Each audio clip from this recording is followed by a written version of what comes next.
This was not a race thing. But he has come forward to tell people to stop making this political and about race, that this is not what this case should be about. Instead, he wanted the focus to solely be on getting Carmelo to trial and getting justice for Austin. This was not a race thing, and this is not a political thing. Now, I think we can all agree the fact that Austin's family can't even focus on laying him to rest and grieving properly because they have to tell people who are claiming to be their supporters to stop is insane. If you are a supporter, leave the family alone if that's what they're requesting. And even though Jeff spoke out against it, the protest happened on April 19th.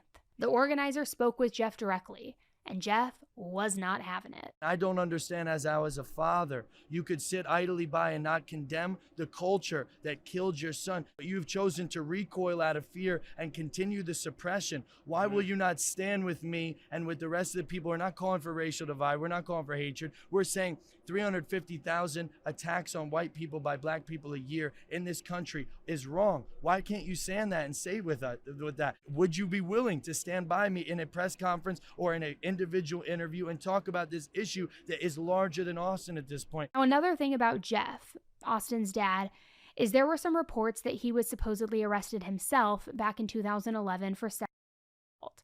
However, I want to be clear, we researched it, we looked into it, and I have not been able to verify this claim. The county sheriff's office even told us that there were no arrest records or a police incident report for any sort of arrest like that related to Jeff. So again, could this just be one more piece of wild misinformation that's been going around?